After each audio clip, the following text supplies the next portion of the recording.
யானை தாத்தா. எம் பிஞ்சு விரல்கள் வரைந்த முதல் சித்திரம் நீ.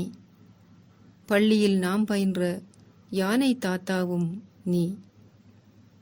நீ பிளிருவாய் என பாடம் கற்றோம், உயிர்களையும் பிழிவாய் என்பதறியோம். ஊசி கண்களால் எம்மை தூசி போல் பார்க்கிறாயே, பொக்கிசமாய் நினைக்கிறோம், கக்கிசமாய் உணர்கிறாயே. ஏன் உன் வாழ்விடத்தை சிதைக்கிறோம் எனச் சினக்கிறாயா? பாதைகளை அடைக்கிறோம் என பகைக்கிறாயா? ஆம், உன் காடுகள் எம் வீடுகளாவது சாதாரணமாயிற்று. திக்கற்ற உன் நிலைக்கு அதுவும் காரணமாயிற்று. உன்னை தேசத்தின் வளம் என்கிறது அரச சுற்றறிக்கை.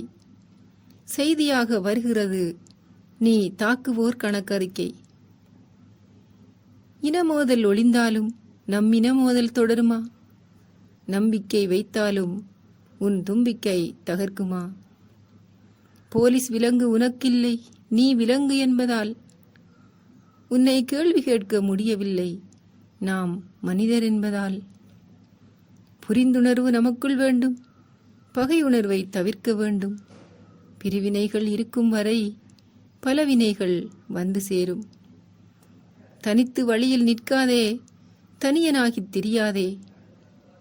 உன் கூட்டத்தோடு சேர்ந்து நட, எங்களையும் சேர்த்து நட.